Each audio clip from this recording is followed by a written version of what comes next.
Hey everyone, I'm Alyssa, an Indianapolis Colts cheerleader for the 2024 season, and this is Believe in Colts. Welcome back to Believe in Colts. I'm Lawrence Owen. With me, as usual, is my guy. Bam. Donald Thomas. What up?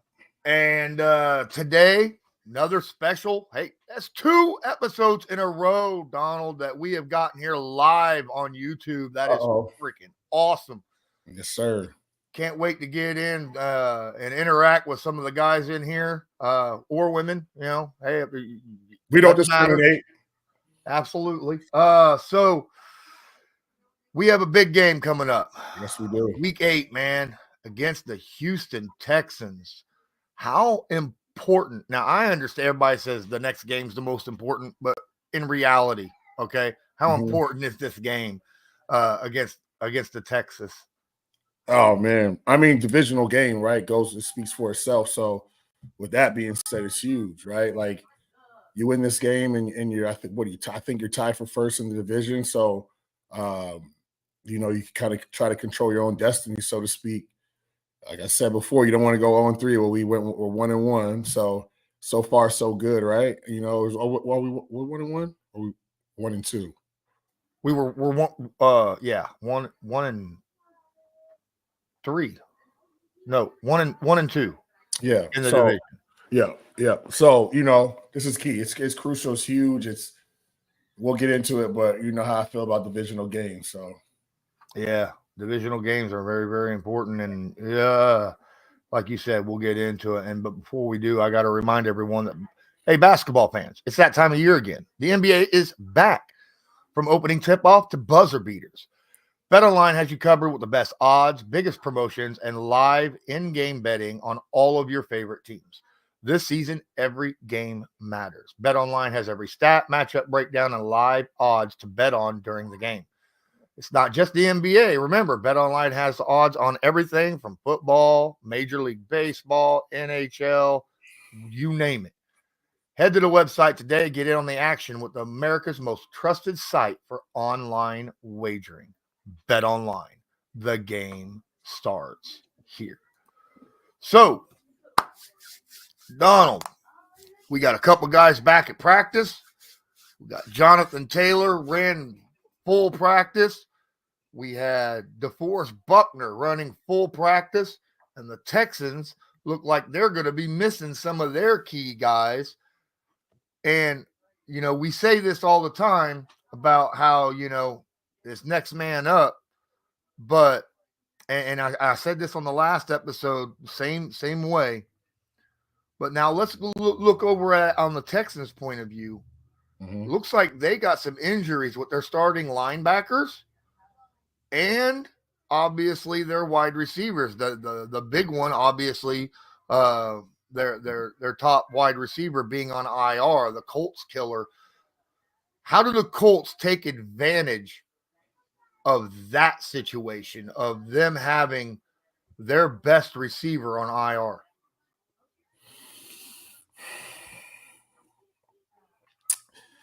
Well, they got to play a sound game, you know, in the secondary period, right? But I think it may allow for some extra added pressure to the quarterback, you know, to be able to kind of control the run game because, you know, I mean, here's the deal. CJ can run as well, and you don't want him to get free. But you also want to cause some havoc in the backfield, right? So, you know, I hope to see DeForest Buckner out there. I hope he's as close to as ready to go as he possibly can. But I think, you know, with their top receiver hurt, you know, it's definitely going to hurt their pass game, just like it would hurt us, you know, when we were down guys. So, you know, we'll see what the game plan is, see what Gus has cooked up. Honest to God, truth is going to see, you know, how he sees it. But I think that you want to, you know, you want to add pressure to this quarterback. You don't want him to be comfortable because he's going to be looking to find guys. And the time he might be off, he might have to hold the ball for a little bit longer, and that's that split second where you can get to the quarterback and get a sack or a QB hit. Yeah, that is a big situation right there.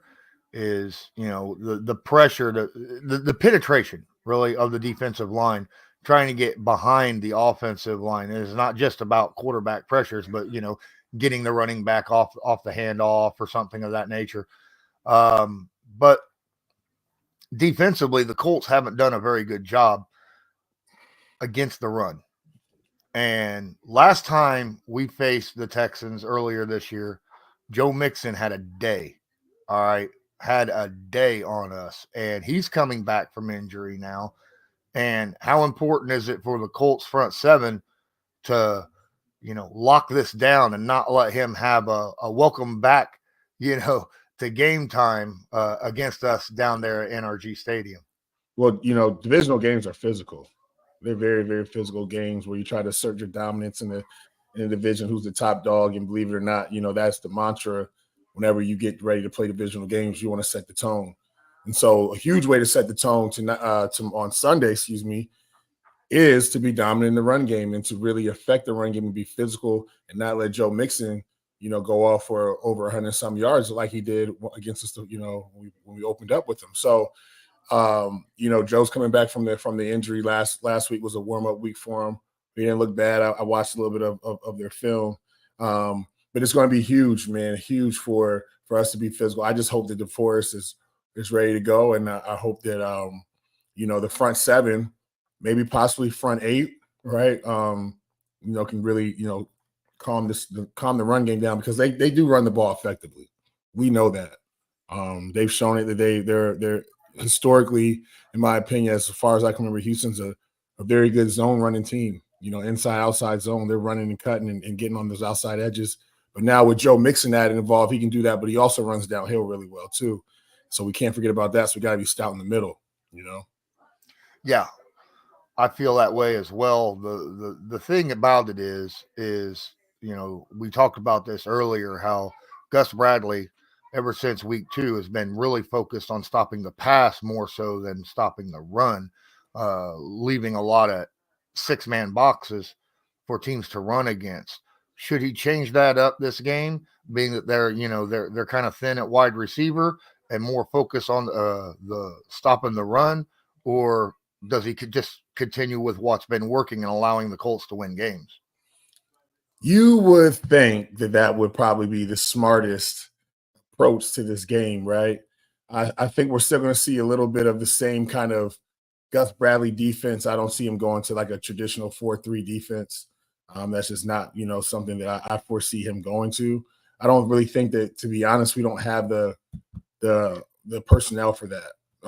You're going to see, the nickel in the box if things do get a little bit out of control in the run game, just to help out with the run. But I don't think that I would love to see like a traditional 4-3 over under defense to try to, be a little more stout, right? Constantly in the run game so that, you have to bring a tight end in, and then you really know that, when you bring that tight end in, it's probably going to look like run. It's going to be a run, and you don't have to worry about, him throwing the ball over the field as much because now they're trying to make sure that they can get some yards in the run game. So it's going to be a chess match to see, how the Texans approach this game and also how the Colts approach this game to start off. And I plan to see some adjustments come before halftime.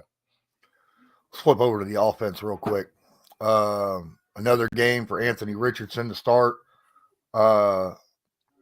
Don't know if Jonathan Taylor is going to play. I'm going to put it on the under that he does not. I don't think he's going to play. The way he answered the question on whether he thought he was going to play, and he's like, I don't like speaking negativity into the air. I just hope to play. That doesn't sound very confident to me at all. Mm-hmm. But if he does, great. But look, Anthony Richardson is the quarterback. We've got Tyler Goodson, Trey Sermon back there for sure. Do we open up with a bunch of runs in this game to try to, I don't know, kind of feel the defense, for the Texans out in the first, drive or two to try to get a feel of how they're playing us? How do we go about feeling them out? Do we get a lot of passing, a lot of running? What would you do? Well, with a quarterback like Anthony Richardson, I'm not coming out the gate just slinging the ball all over the field to start this game off. I need him to get comfortable. I need him to get, acclimated to the game, to the speed, to, the way the defense is playing, the looks that they're showing. So I would really plan on seeing a lot of vanilla runs, a lot of just inside zone, outside zone, some counter, some power here and there to try to see how they're going to play it. And then very short passes, quick short passes to the tight end, check downs, quick routes. I would probably say have to err on the side of saying they're going to stay away from some slants. I don't think they really want Anthony throwing right into the middle of the field like that. So a lot of out routes, posts, deep posts.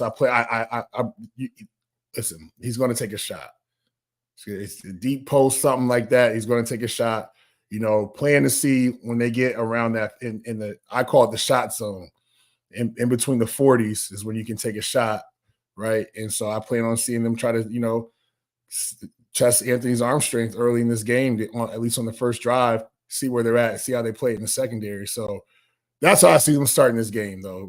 Downhill runs, come right at the defense, see what they can get, see if this inside's working or outside looks better, get a feel for it, couple short, quick dump passes, get Anthony comfortable, and then try to evolve into like the full game plan. Yeah, that's what I was getting ready to bring up, getting Anthony comfortable in this game.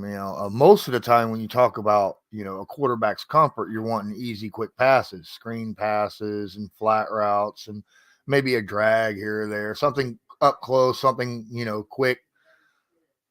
But it seems like Anthony Richardson, he's the most comfortable when he sits back and just launches one. That's what it seems like he's most comfortable. He's more comfortable launching. He'd be more comfortable launching a 50-yard pass to Alec Pierce down the field than he does, throwing to Tyler Goodson in the flat, for a running back screen or something.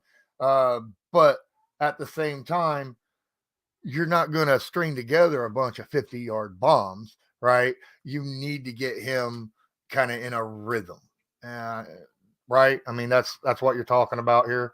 Yeah, absolutely.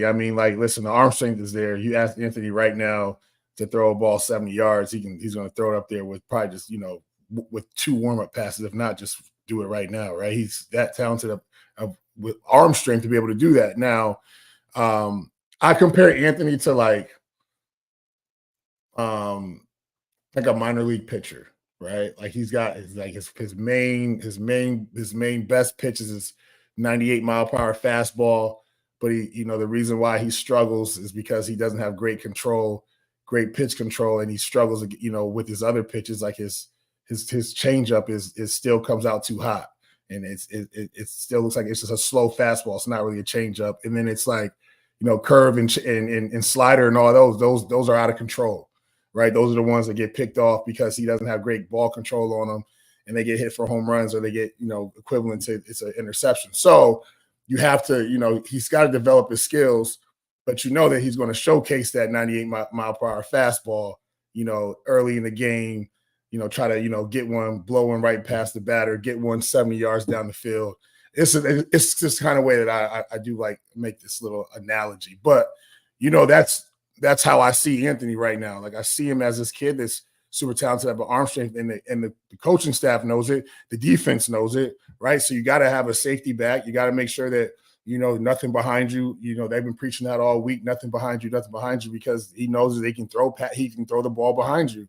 And Alec Pierce has the speed to get behind you. So you got to be mindful of that. And if I'm a coordinator, I'm testing it early.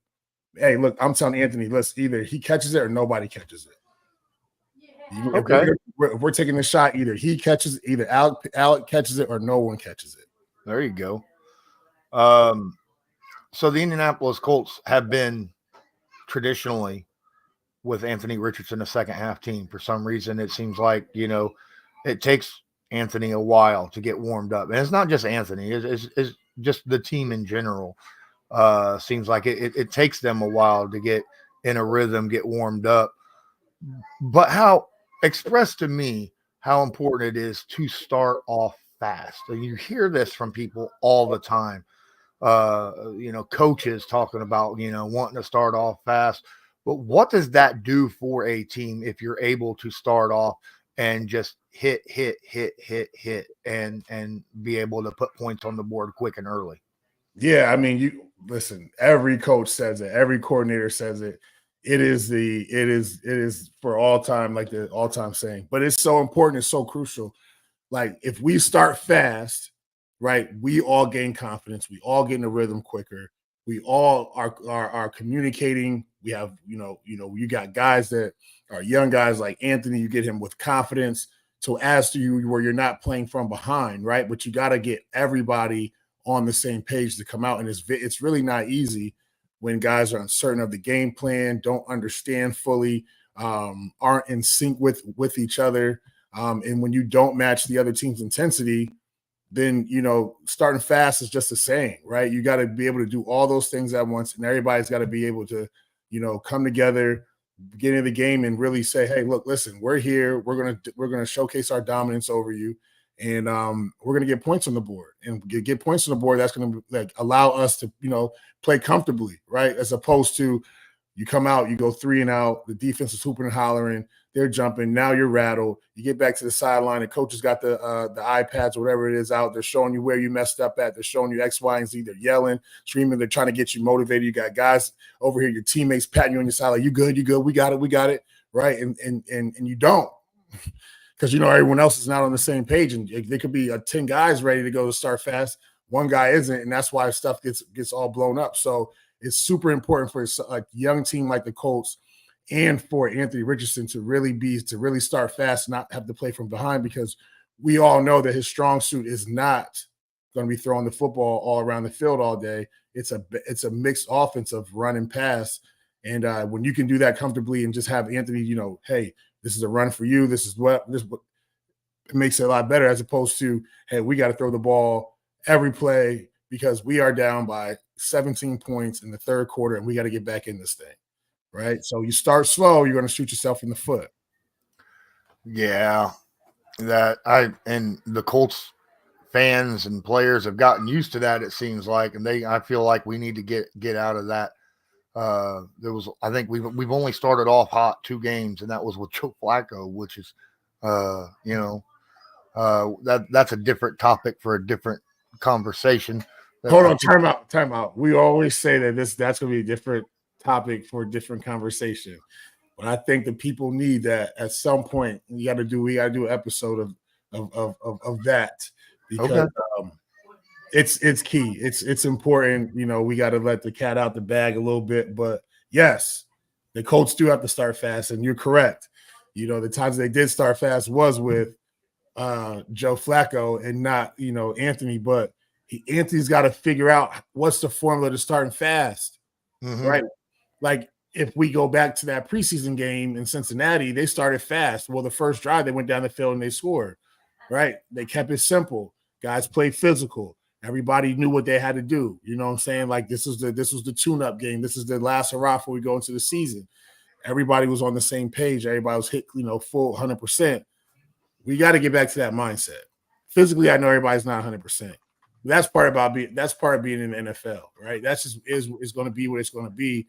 And it's a fit. You mentally, you're beat down. Physically, you're beat down. It's week 8, 9, 10, the middle of the season, the heart of the season. That's when it's like, well, there's no light at the end of the tunnel for real. Like you're just stuck in the middle, and you got this playoff push you're pushing for, and everybody, all 53 guys, got to be ready to go, pushing each other. Really being confident, knowing the game plan, knowing their plays. And it's key. And I just feel like right now, I don't know if it's lack of leadership or if it is just lack of understanding the whole game plan and the offense fully.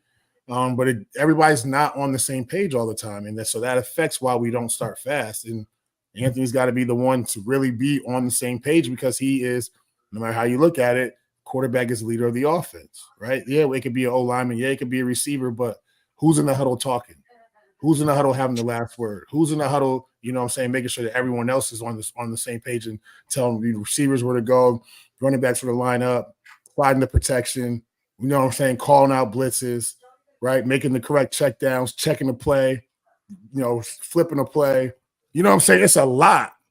And so if he's on that, then it just makes everything smoother. But if he's not fully grasping or understanding that, then we struggle. And the key is in that first drive is defensively, I'm going to try to make this thing as hectic as possible for you.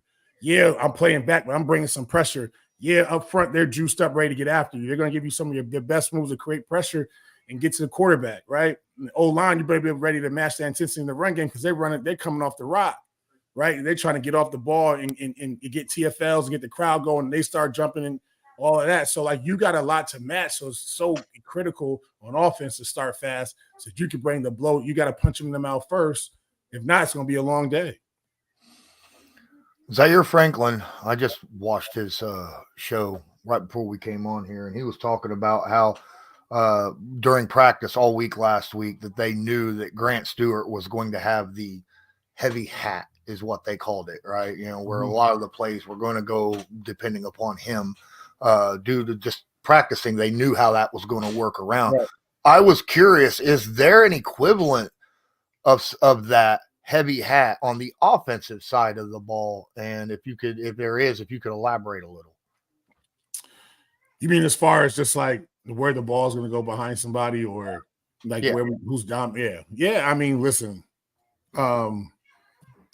it's key, right? Like, you'll see more runs getting ran to the right side or to the left side. Why is that, right? You'll see power counter only getting ran one way because one guard pulls better than the other, and that other guard, it sets a double team better than the other one, right? So, like, right as of now, that right side of the offensive line is where you kind of want to try to probably run away from, right? Like, it's just not hitting like the left side is, right? And you got Quentin and those guys who are, a lot more dominant, a lot better in the run game, and you got to run behind it, right? You got to run behind it. You got to be able to get yards, for sure yards when you need them.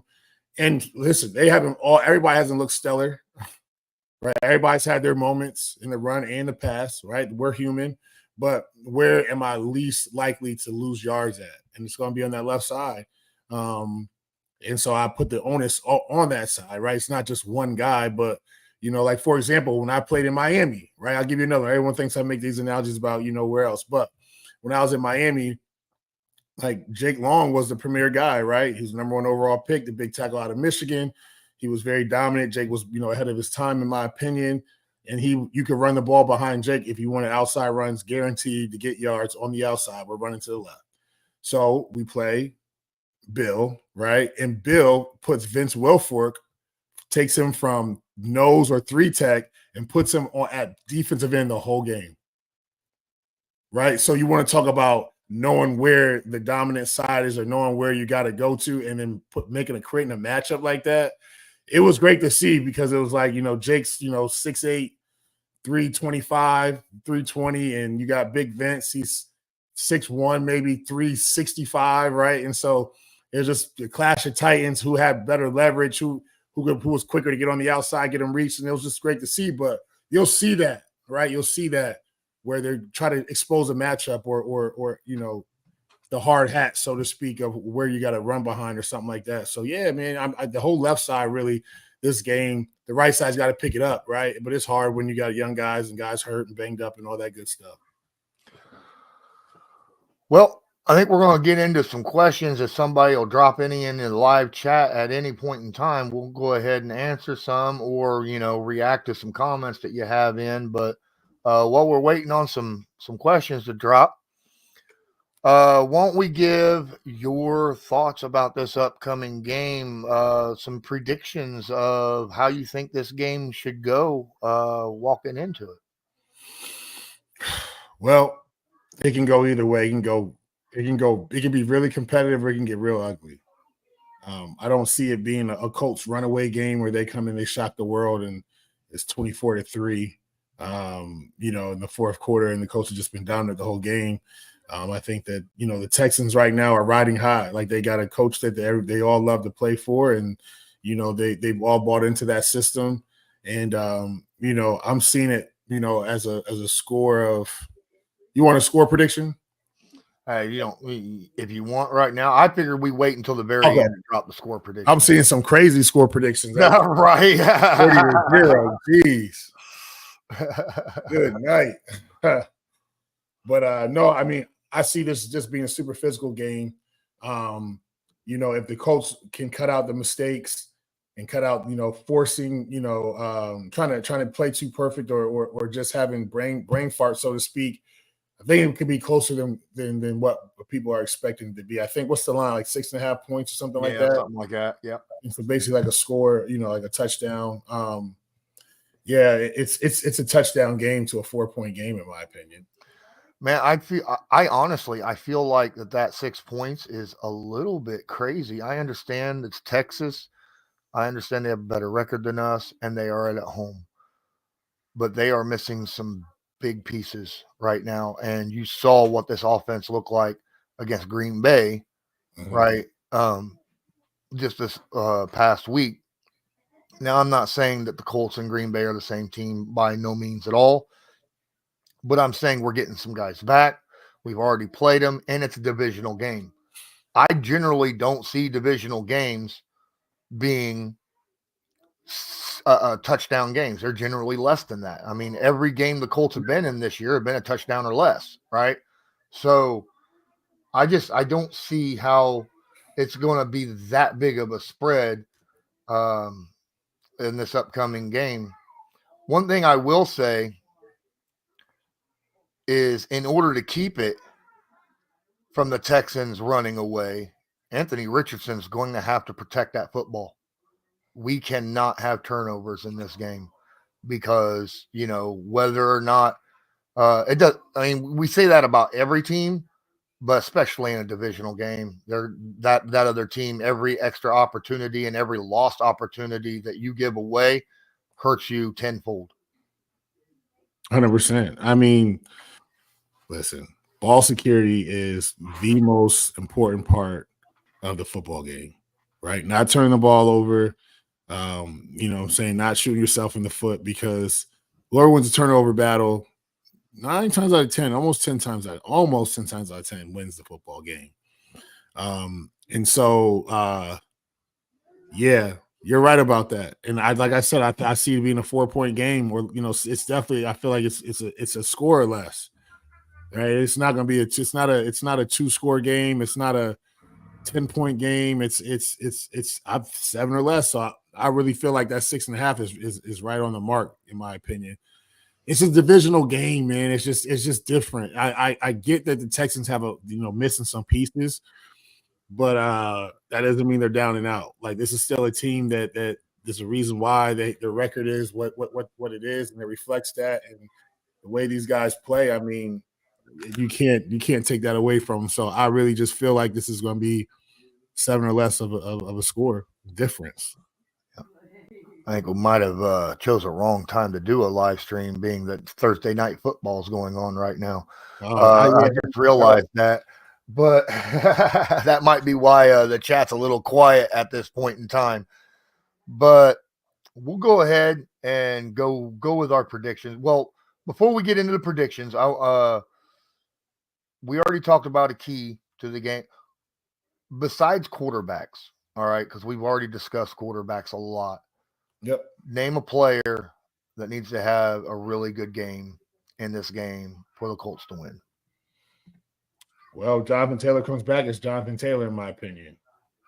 He takes the pressure off the run game if he can be conditioned and ready to take the load for the majority of the snaps, the carries, to really help the running game out, right? To really assert dominance in that.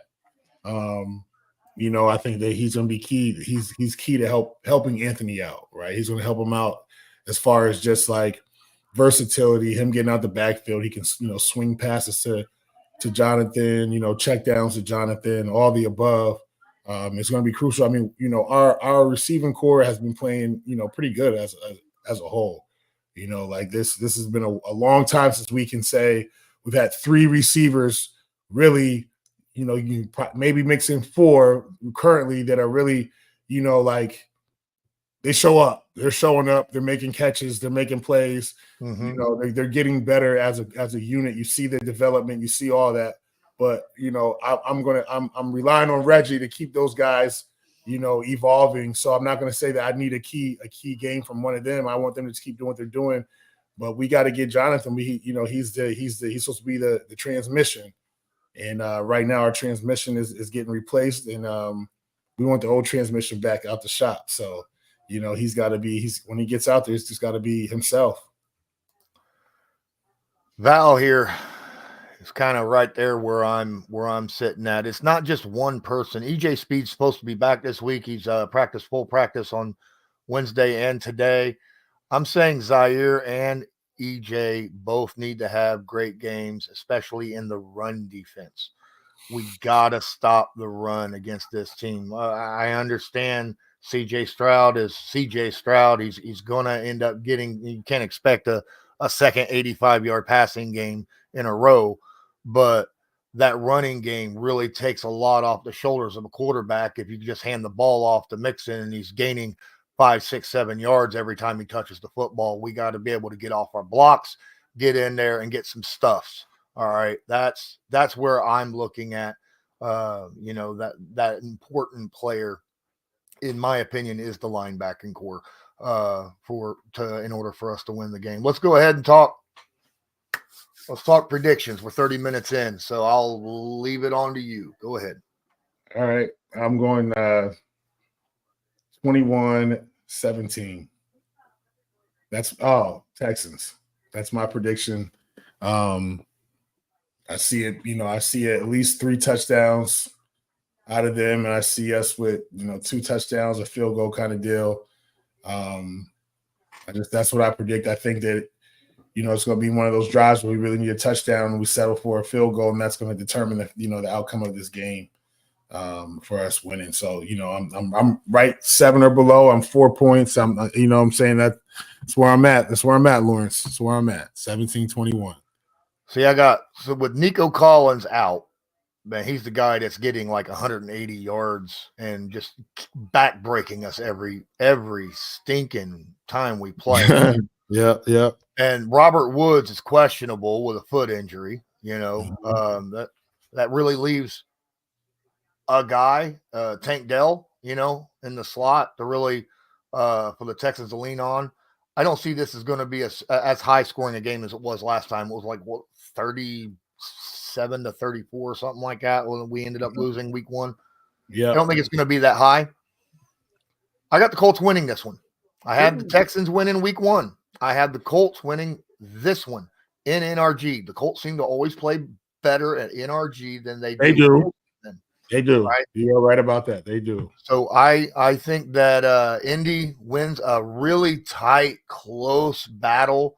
I'm going to go 21-19, 2-point game.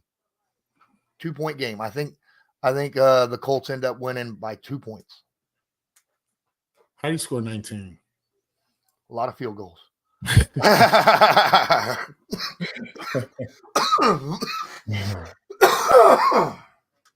Yeah, you choked yourself on that one. Yep.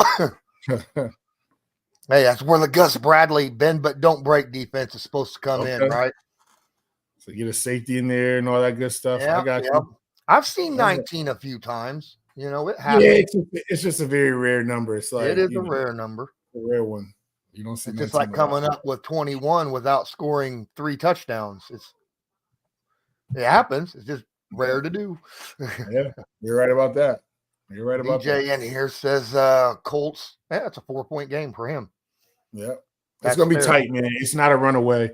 This is going to be hopefully a very competitive game where the Colts understand how important this game is. The weight of this game is not just regularly weighted. This is a divisional game, so this is going to be one that either kind of makes their chances or breaks their chances depending on how everything else unfolds, right? And the good part about it is if the Colts can beat the Texans, it's going to be and they can run the table with the rest of this weak division. It's going to be interesting to see. It's going to come down to who beat who and who lost to who and all that good stuff. But if they don't beat the Texans tomorrow, they can't win the division. I don't see the Texans losing to everybody else for the rest of the year divisionally, and just not going to happen. A couple questions dropping in the chat right now. Do you have a couple minutes? Yeah. All right. DJ says last time we faced the Texans, D'Amico Ryan stacked the box, which allowed deep plays to occur when we was throwing downfield to make the comeback at the end. Do you think that D'Amico comes in with a different game plan this week? Yeah, well, you got, in my opinion, when they start throwing the ball down the field, obviously they weren't expecting that, right? They weren't expecting to get hit with those bombs like that. And so you kind of have to, evolve and watch film and understand, how to play, the Colts now. But, it's you go either way, right? You either stack the box to stop the run game because you don't want Jonathan to get going, but then you also have to honor the pass game too with his arm, right? So I don't know, man. It might be a 2 safety high game, right? Just because you got to respect it until if they see a different formation, they might roll the safety down and go single high in the middle. But it's I don't know. It's all going to be how D'Amico feels like he should play Anthony Richardson and respect his arm strength. Though it's one of those things you got to still respect it. I feel like there should be audibles for Anthony Richardson to where if they bring safeties into the box that he can audible into a play that has the same personnel, same setup, and you could switch off, audible and be like, all right, this is a deep pass play, or audible to no, this is going to be a run, Yeah, well, I mean, there's run pass, play calls all the time, or pass run play calls all the time, right? And so, or there's alerts, right, where you call, 2 plays and then you alert to a third, right? That's definitely up. It's just Anthony's got to, he's got to visually see it, recognize it, and then make the right check. And that comes to, the coaches or the coordinator really working with what can he comprehend. And that's no disrespect to him. So I don't want people to think that I'm just like attacking his IQ. I'm just saying that comes from experience, right? You have to get that. You have to be out there and see it and say, hey, they could be fooling you. He might not really be dropping in the box. He's bailing, right? So they're baiting you to check to this, knowing that it's still going to be too high safeties, right? And you're going to throw into double coverage or triple coverage because of it, because you didn't recognize it. So I'm just saying, if you simple it, make it very, very, very simple for him to say, if you see this, we're going here, and we'll live with getting 2 or 3 yards, but we're not going to turn the ball over and make a bad mistake. Last question. Val's got a cool. Do you think the Colts need to draft a running back next year? Why are we talking about the draft already? First off, I don't know that one, but we just paid Jonathan Taylor. Tyler Goodson's running well. I get that Taylor, is having a little bit of a issue with his ankles as of late. He was out because of the ankle before, and now he's out again with the ankle. I get that, but I think it's a little early to talk about that, in my opinion. Well, then I won't say a word about it then. All right. No, I don't think they need to be honest. I think but I don't think they need to. In my opinion, I think that they need to they will be able to assess what they truly need once the season's over with. There's a lot of football left, and there's a lot of things that can happen. But yeah, I mean, there's always improvement at every position in the NFL, unless you got a bona fide superstar at that spot. So, you never know, but I won't, we won't get into that too much, but I would probably go veteran over rookie. It just all depends on if you want a long-term guy or you're just looking for, a quick fix or something to help out, but I would, just like a Derrick Henry-esque type of running back. You see how that looks down in Baltimore. Geez. So, yeah, I don't know. We'll see. Yep. Well, I think that's going to do it. We've been here for almost 40 minutes, ladies and gentlemen. Look, if you watch this later on, make sure you smash that like button, hit subscribe, and tag your notification bell so that you're notified next time we go live or upload a video. Appreciate all of you that were in here during the stream itself. If you're listening to this on an audio podcast, make sure you leave a review and rate it, man. It's much appreciated. Make sure you share this with friends and family. Help get the word out for Believe in Colts. And for this episode, I think that's it.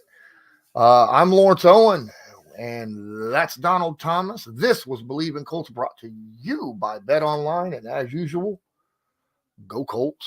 Go Colts, baby. Do you believe?